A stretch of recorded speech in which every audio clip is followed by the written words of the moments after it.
নমস্কাৰ, মই মোস্তাজুৰ ৰহমান। চাবলৈ আৰম্ভ কৰিছে দ্য নিউজ প্লাছ। আমি কিমান কম আৰু আপুনি বাৰু কিমান শুনিব বহলপুৰ আৰু কোকৰাঝাৰ সংযোগী পথৰ কথা। যি বহলপুৰ আৰু কোকৰাঝাৰ যি সংযোগী পথ আছে, সেই পথছোৱা দেখিলে আপোনাৰো চকু কপালত উঠিব। মই বৰ্তমান য'ত উপস্থিত আছোঁ, ইয়াতে কেইদিনমান পূৰ্বে দুৰ্ঘটনা সংঘটিত হৈছিল আৰু 5গৰাকীকৈ মহিলা আহত হৈছিল। কিন্তু বাৰম্বাৰ বাতৰি সম্প্ৰচাৰ কৰাৰ পিছতো বিভাগীয় কৰ্তৃপক্ষৰ নাই কোনো কাণসাৰ, অৰ্থাৎ গড়কাপ্তানি বিভাগে কোনো ধৰণৰ গুৰুত্ব নিদিয়াৰ অভিযোগ উত্থাপিত হৈছে। এই পথছোৱাদি দৈনিক প্ৰায় শ যান বাহন যাতায়াত কৰে, চলাচল কৰে আৰু দেখিবলৈ পোৱা গৈছে বৃহৎ আকাৰৰ গাঁত।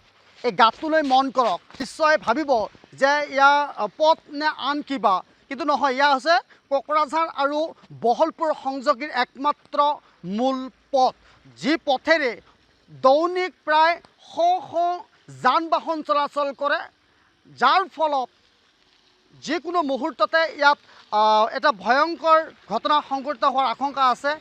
এই মুহূৰ্তত আমি আপোনালোকক দৃশ্যাংশ দেখুৱাই আছোঁ আৰু আমাৰ সৈতে আমাৰ সতীৰ্থ আছে। সতীৰ্থৰ পৰা আমি কিছুমান জানিবলৈ চেষ্টা কৰিম। কি ক'ব এই মুহূৰ্তত? পথৰ অৱস্থা বহুত বেয়া। হয়, আচলতে ইয়াৰ পথছোৱা হৈছে কোকৰাঝাৰ আৰু বহলপুৰ সংযোগী পথ। এই পথছোৱাৰ একেবাৰে জৰাজীৰ্ণ অৱস্থা। যান বাহনটো দূৰৰে কথা, কিছুমান ঠাইত মানুহ খোজকাঢ়ি যাব নোৱাৰা অৱস্থা। আচলতে ইয়াৰ আপোনালোকে নিশ্চয় দেখিবলৈ পাইছে, ইয়াৰ আচলতে পথৰ মাজত পুখুৰী সদৃশ গাঁত। এই গাঁতত দৈনিক প্ৰায় এটা নহ'লে এটা দুৰ্ঘটনা হ'বই। সেইবাৰ মৰ্মে মই জনাইছোঁ বিভাগীয় কৰ্তৃপক্ষক অতি পলমে বা অতি সোনকালে যাতে আমাৰ এই পথছোৱা পুনৰ নিৰ্মাণ কৰি দিয়ে, তাকে মই দাবী জনাইছোঁ। এয়া আছিল আমাৰ সতীৰ্থৰ মন্তব্য। আৰু এটা কথা আমি বাৰম্বাৰ উল্লেখ কৰিম, আৰু ইতিমধ্যে আমাৰ সতীৰ্থগৰাকীয়ে দ্য নিউজ প্লাছৰ সন্মুখত এটা কথা মন্তব্য কৰা পৰিলক্ষিত হৈছে যে ইয়াত প্ৰায় প্ৰতিদিনে দুৰ্ঘটনা সংঘটিত হয়, কাৰণ পথছোৱা একেবাৰে জৰাজীৰ্ণ। কাৰণ যিটো মূল পথ আছে, মূল পথত দেখিবলৈ পোৱা গৈছে প্ৰকাণ্ড গাঁত, আৰু যিকোনো মুহূৰ্ততে ইয়াত ভয়াৱহ পথ দুৰ্ঘটনাৰ আশংকা কৰিছে সতীৰ্থ। এই মুহূৰ্তত আমি কিছু মন্তব্য ল'বলৈ প্ৰয়াস কৰিম। ইতিমধ্যে ইয়াত আছে, আমি কিছু জানিবলৈ চেষ্টা কৰিম। দাদা, পথছোৱাৰ অৱস্থা বহুত বেয়া, পথটো কি ক'ব এই মুহূৰ্তত? বহুত বেয়া। এইটো সোনকালে প্ৰশাসনে ভাল কৰিব লাগে, বা যাৰ দায়িত্বত আছে তেওঁলোকে ভাল কৰিব লাগে। সেইটোৱে বহুত অহা যোৱাত বহুত অসুবিধা হৈ আছে। তো সোনকালে ভাল হ'লে ৰাইজৰ সুবিধা হয়, টেম্পুৱালা স্কুলত ল'ৰা ছোৱালী যিবিলাক অহা যোৱা কৰে তেওঁলোকৰ সুবিধা হয়, সেইটোৱে আৰু। নিশ্চয়কৈ এয়া আছিল মন্তব্য যে এই পথছোৱা সকলোৱে এটা কথাই কৈছে যে গড়কাপ্তানি বিভাগক অনুৰোধ জনাইছে যাতে অতি শীঘ্ৰে পথটো মেৰামতি কৰে আৰু ৰাইজৰ বা যান বাহন চলাচলৰ সুবিধাৰ্থে যাতে কৰি দিয়ে। আৰু আমাৰ সৈতে ইয়াত যাতায়াত কৰা বাইক চালক আছে, বাইক আৰোহী আছে, তেখেতৰ পৰা কিছু মন্তব্য ল'বলৈ চেষ্টা কৰিম।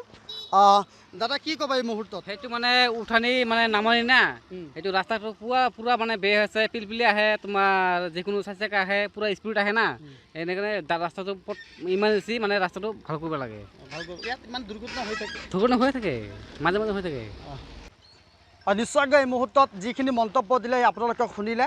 আৰু এটা কথাই উল্লেখ কৰিম যে বহলপুৰ আৰু কোকৰাঝাৰ সংযোগী যিটো মূল পথ আছে, সেই মূল পথৰ পৰিৱেশ ইতিমধ্যে আমি আপোনালোকক দেখুৱাইছোঁ যে পথৰ ওপৰত প্ৰকাণ্ড গাঁত, আৰু এই গাঁতত পৰি যিকোনো মুহূৰ্ততে ভয়াৱহ দুৰ্ঘটনাৰ আশংকা কৰা হৈছে, কিয়নো ইয়াত প্ৰায় প্ৰতিদিনে ইয়াত দুৰ্ঘটনা সংঘটিত হৈ থাকে। গড়কাপ্তানি বিভাগক অনুৰোধ জনাইছে যে অতি শীঘ্ৰে পথটো যাতে মেৰামতি কৰি দিয়ে।